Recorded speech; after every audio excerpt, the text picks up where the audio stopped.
Sahaja anda menonton agenda awal ini, setelah lebih seminggu dunia digemparkan dengan ancaman varian baru COVID-19 B11529 ataupun disebut sebagai Omicron.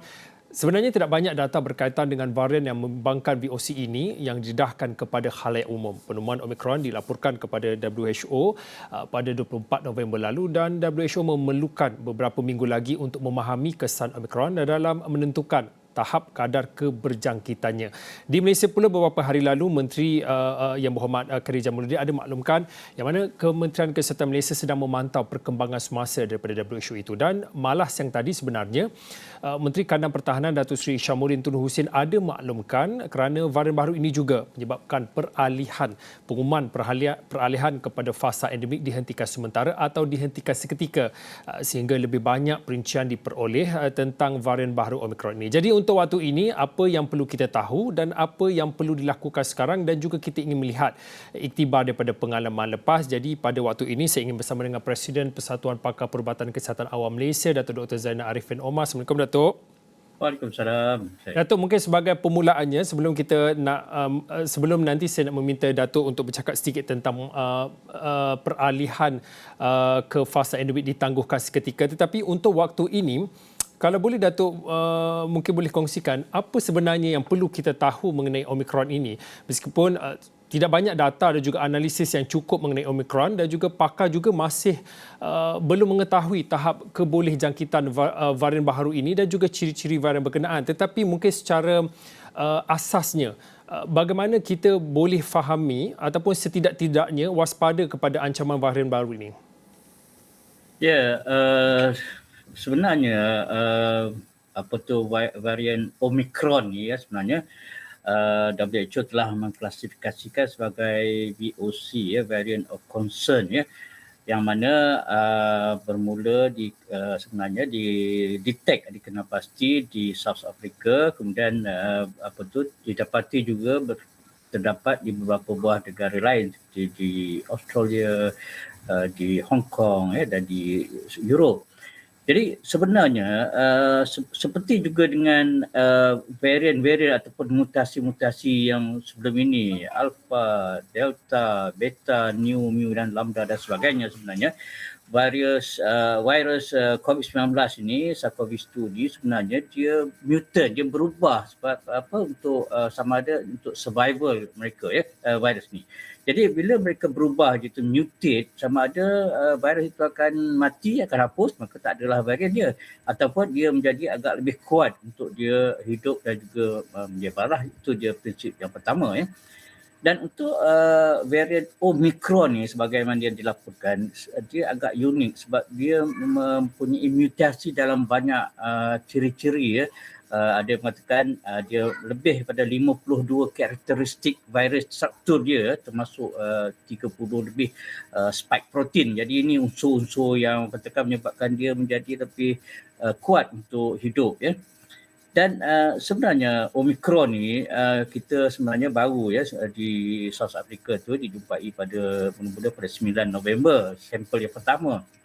Kemudian dilaporkan kepada WHO pada 20 November. Jadi sebenarnya ada 3 perkara yang kita mesti tahu ciri-ciri Omicron ni Pertama, dia punya ciri-ciri klinikal ni. Apakah simptom dan tanda-tandanya Setakat ini apa yang dimaklumkan kita daripada data-data di sana bahawa simptom ataupun ciri-ciri klinikalnya agak mild ataupun tidak seserius yang sebelum ini. Jadi dia mild Dan pada masa ini dia lebih menjangkiti kepada golongan muda di South Africa. Itu yang pertama, ciri yang pertama. Yang kedua ialah epidemiologi ataupun kebolehjangkitan. Bagaimana dia boleh merepak cepat, bagaimana dia boleh menjangkiti, bagaimana dia punya nanti R0 dia dan sebagainya. Jadi ini juga masih dalam kajian. Dan yang paling penting, yang ketiga adalah ketahanan varian ini terhadap vaksin dan ubat-ubatan seperti misalnya adakah vaksin kita yang ada ini boleh protect individu itu terhadap penyakitan ataupun seriusnya penyakit COVID-19 nanti Dan WHO memaklumkan bahawa untuk kita mengenal pasti ciri-ciri klinikal tadi mungkin mengambil masa dalam 2 minggu manakala untuk mempelajari untuk mengetahui dia punya epidemiologi, keboleh jangkitannya mungkin mengambil masa 2 atau 3 minggu, manakala untuk melihat keberkesanan vaksin mengambil masa mungkin 3 atau 4 bulan jadi tempoh masa yang panjang. Tetapi yang kita faham dan kita mesti ingat bahawa setiap serangan virus seperti COVID-19 ni, maknanya pencegahan asas itu masih boleh dilakukan. Apa yang kita perlu lakukan ialah kita mengamalkan SOP, iaitu memakai pelitup muka, penjarakan fizikal, mengelakkan tempat sesak, dan yang paling penting sekali kita mendapatkan suntikan pelalian ataupun vaksin yang lengkap, sama ada lengkap 2 dos dan kita tambah dengan booster. Jadi walau apa juga mutant ataupun varian yang baru, jadi dengan langkah asas ni sebenarnya kita boleh mengambil langkah awal untuk mencegah daripada jangkitan varian tersebut. Ya saya. Datuk, daripada apa yang dikongsikan oleh Datuk, kita melihat bila bercakap tentang varian baharu Omicron ini, tadi dikongsikan Datuk melihat kepada 3 ciri utamanya lah. Itu kita melihat kepada ciri klinikal simptomnya, keboleh jangkitannya dan juga ketahanan vaksin sedia ada dalam melawan varian jangkitan baharu ini. Tadi juga disebutkan tentang bagaimana perlu fahami mutasi spike protein itu. Kalau Omicron ini 32 mutasi protein, tapi kalau nak dibandingkan contohnya varian Delta 9 mutasi protein. Mungkin pada waktu ini soalan yang dan mungkin kebimbangan orang ramai, adakah varian baharu Omicron ini lebih bahaya daripada Delta ataupun bagaimana Datuk? Ya, sebenarnya daripada pengalaman awalnya, kita pun susah nak mengatakan dia lebih bahaya ataupun tidak. Tetapi ciri-ciri itu ada kerana itu Omicron tu didapati kerana perubahan struktur yang banyak. Jadi dia boleh orang katakan tahan lebih lama dan juga menyebar lebih luas. Itu adalah andaian kita ke potensi dia. Tapi daripada kajian sebenar kita belum dapat tahu. Tapi apa yang perlu kita tahu sebagai orang awam dan juga pihak berkuasa, kita mesti risau Dan kita ambil langkah berjaga jaya, tetapi kita tidak terlalu panik kerana kita masih percaya bahawa tindakan apa yang kita lakukan sekarang ni sebenarnya kita boleh mencegah daripada walaupun Omicron ni mungkin lebih ganas daripada Delta, Lambda dan sebagainya. Datuk, sejauh mana Omicron ni akan membawa satu gelombang ancaman baharu dalam fasa pandemik pada ketika ini? Kalau boleh, mungkin boleh diberi sedikit jangkaan berapa lama masa ataupun tempoh jangkitan Omicron yang akan berkekalan dan juga berjangkitan? Mungkin terlalu awal untuk saya bertanyakan ini, tetapi mungkin sebagai seorang pakar kesihatan awam, berapa lama jangkaan Omicron ini akan berjangkitan dalam masyarakat, Datuk? Ya, kalau kita tengok latar belakangnya, ia berlaku di South Africa. Kita mesti tahu juga bahawa di Afrika ni sebenarnya ramai pesakit-pesakit yang mereka katakan pesakit HIV yang mana dia punya pertahanan immunitinya agak rendah jadi itu mereka senang berjangkit.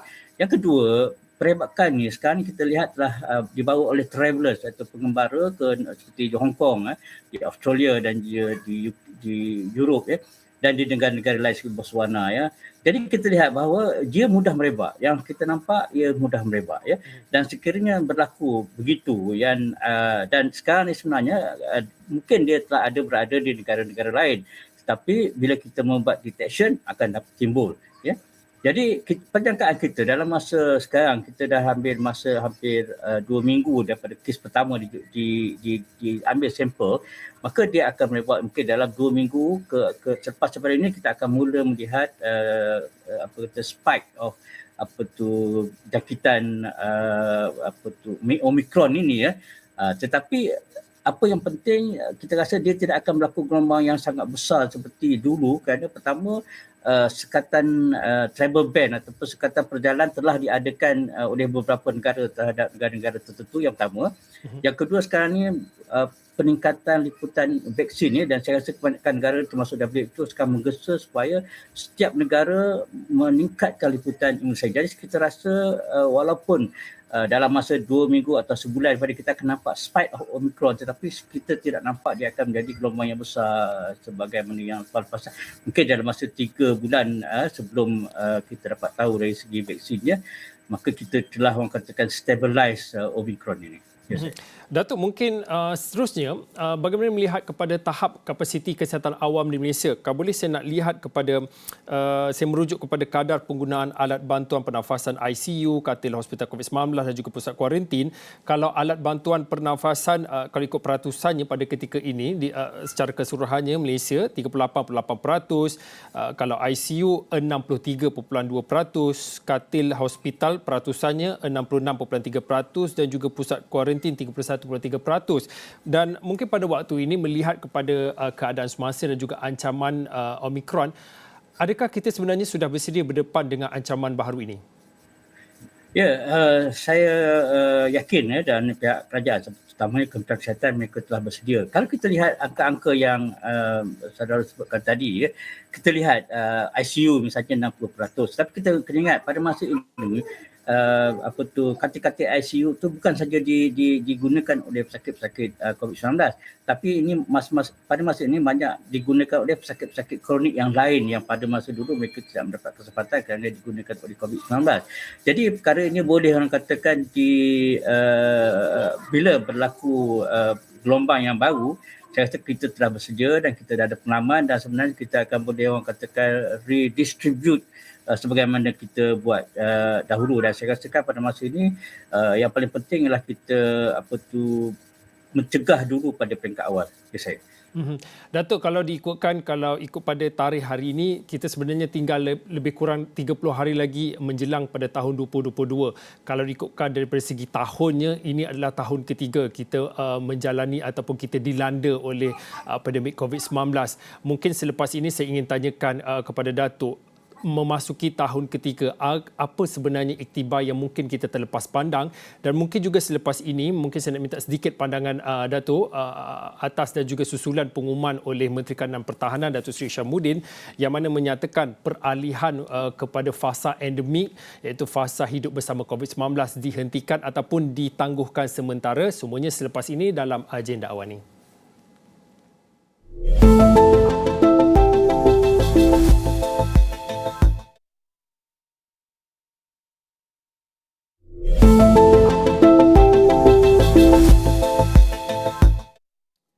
Baik, kembali dalam agenda awal ini kita masih lagi bercakap tentang ancaman varian baharu yang disebut sebagai B11529 ataupun Omicron, dan tumpuan pada malam ini kita melihat pada apa yang perlu kita tahu. Itu kita telah pun berbincang dan juga telah pun diberi sedikit pandangan perkongsian informasi oleh Datuk Dr. Zainal Arifin Omar, pakar kesihatan awam. Tetapi untuk waktu ini mungkin saya nak bawa pembincangan ini kita melihat setelah hampir 2 tahun, setelah 2 tahun kita melalui fasa pandemik ini. Apa yang perlu kita belajar? Untuk itu, Datuk Dr. Zainal Arifin Omar, dalam kita melihat kepada 2 tahun dan hampir kita nak memasuki tahun ketiga pandemik melanda negara dan dunia ini, apa sebenarnya iktibar yang kita terlepas pandang dalam mana kita ingin mengekang virus COVID-19? Apa-apa sahaja varian-varian baharu selepas ini, Datuk? Ya, sebenarnya pada peringkat awal lah ada 2 perkara lah. Pertama, kita punya kawalan pergerakan terutama rentas sempadan, rentas negeri pada masa itu selepas kita ketat, kemudian kita buka dengan agak liberal ataupun bebas dalam masa yang terdekat, masa kes belum stable, yang pertama. Kemudian kita ada event majlis besar lah seperti PRN Sabah, itu immunity kita tak dapat nafikan bahawa yang boleh orang kata masa itu mengwujudkan gelombang yang besar. Dan yang ketiga adalah sambutan masyarakat terhadap vaksin pertama dan kedua, dan sekarang ni booster. Jadi saya rasakan 3 perkara ni kalau kita perbetulkan dan kita ambil langkah yang awal, saya rasa memang telah dilakukan, kita akan menghadapi tahun 2023 ni dengan lebih orang katakan selesa lah, insyaAllah. Datuk, dalam mana kita menyusun strategi untuk melawan Omicron ini, selain daripada kita melihat pada sekatan perjalanan oleh pengembara, apa sebenarnya yang perlu kita lakukan? Contohnya kalau Thailand sudah pun bercadang untuk membatalkan penggunaan ujian kit pantas bagi pengembara. Manakala kalau Singapura pula, sesiapa sahaja yang dijangkiti oleh Omicron ini tidak dibenarkan kuarantin di rumah. Sebaliknya perlu ditempatkan ataupun perlu menjalani kuarantin di pusat kuarantin yang disediakan oleh pihak kerajaan. Begitu juga dengan sesiapa yang close contact. Mungkin pada waktu ini apa strategi yang perlu disusun oleh kerajaan walaupun belum lagi setakat hari ini dan juga pada waktu ini belum lagi ada kes-kes yang dilaporkan terjangkit yang dibawa oleh varian baru ini, tetapi apa strategi yang perlu disusun oleh kerajaan berdepan dengan ancaman baru ini? Ya, saya rasa kerajaan ataupun kementerian pun telah melakukan. Yang pertama yang mesti kita lakukan ialah surveillance ataupun genomic sequencing, mana kita kena mengambil sampel-sampel yang tertentu untuk detect, untuk mengesan kehadiran Omicron, itu yang pertama. Yang kedua, betul kita kena melakukan sekatan yang agak ketat kepada travelers ataupun pengembara daripada negara-negara yang tertentu.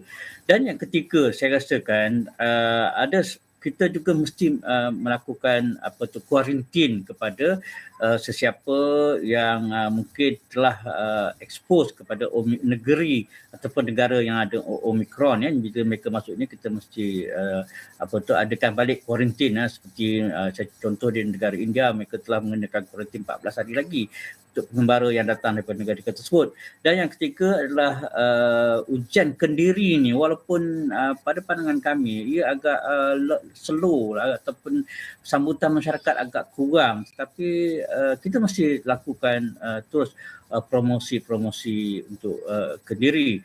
Dan yang akhir sekali, yang paling penting sekali adalah imunisasi ataupun vaksin untuk COVID-19, yang mana perlu ditingkatkan dos penggalak itu, dan juga mungkin untuk kita mulakan kepada kanak-kanak bawah 15 tahun, tetapi mestilah mendapat satu keputusan kajian yang cepat lah. Yes. Datuk, sebelum nak bercakap lanjut berkaitan dengan dos penggalak itu, tetapi untuk waktu ini kita tahu banyak sektor ekonomi, sosioekonomi dibuka. Tetapi dengan ada ancaman varian baru Omicron ini, kebimbangan rakyat timbul mengenai adakah akan ada ataupun akan muncul lagi sekatan pergerakan akan dilakukan dalam masa terdekat. Mungkin sebagai pakar kesihatan awam, jika ada pengumuman ataupun langkah-langkah seumpamanya diambil oleh kerajaan, adakah ini langkah yang tepat untuk mengekang ataupun mengawal penularan varian baru Omicron ini? Ya, saya percaya kita kena ingat bahawa betul Omicron dan juga nanti akan ada wujud lagi varian-varian ataupun mutasi-mutasi baru dalam setahun atau dua ini. Jadi pertama kita risau, tetapi macam dikatakan kita jangan panik dan kita tidak perlu mengulang kembali peraturan ataupun sekatan-sekatan lama. Jadi kita nampak bahawa bila masyarakat telah bersedia, maknanya mematuhi SOP. Yang kedua telah melengkapkan vaksin dan vaksin penggalak. Jadi kita rasakan kita tidak perlu lagi kembali kepada masa dulu yang mengadakan PKP ketat untuk semua negeri, sekatan-sekatan yang lebih ketat. Jadi saya rasakan dengan adanya pembukaan dan juga dengan adanya elemen-elemen pencegahan yang saya sebutkan tadi, saya rasa saya tak nampak bahawa kita perlu mengadakan sekatan atau tindakan yang drastik. Saya rasa sebenarnya kita dah boleh hidup bersama COVID ataupun memasuki fasa endemik, tapi mungkin kerajaan nak mengambil langkah yang sedikit berhati-hati untuk keadaan ini. Dan saya rasa kita ramai yakin bahawa kita tidak akan berlaku gelombang yang besar lah. Ya, saya. Datuk, satu lagi perkara dan juga saya ingin minta pandangan Datuk, ini adalah merujuk kepada kenyataan pada siang tadi yang diumumkan oleh Datuk Seri Isyamuddin Tun Hussein. Kalau boleh saya nak tunjukkan di iPad saya ini adalah artikel yang kami terbitkan di platform astrouni.com.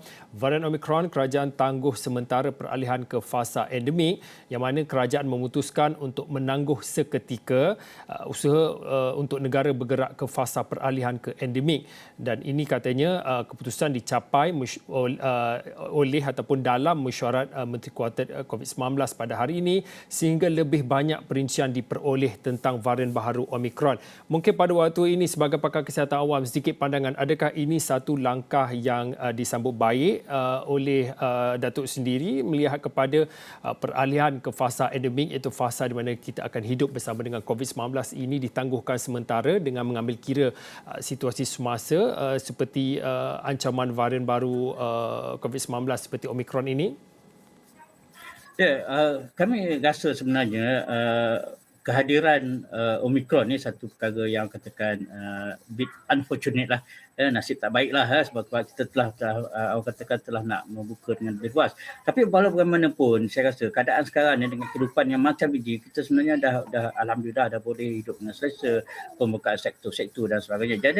Jadi kami juga tidak risau sangat ya, dan kami juga menyokonglah tindakan kerajaan kerana kerajaan mesti berhati-hati sebelum mengambil tindakan ataupun mengubah daripada fasa pandemik kepada endemik, dan kami rasa itu satu tindakan yang wajar dan perlu, dan kita akan mengikuti perkembangan secara dekat, dan insyaAllah saya rasa kerajaan akan mendapat satu keputusan yang terbaik daripada data-data luar negara dan juga data-data dalam negeri, dan saya rasa rakyat kita akan terus menyokong tindakan yang sebegini. Ya, saya. Pada pandangan Datuk juga, adakah dengan ataupun disebabkan ancaman Omicron ini akan ada perubahan daripada ketetapan yang pernah dilakukan ataupun pernah digariskan oleh kerajaan sebelum ini?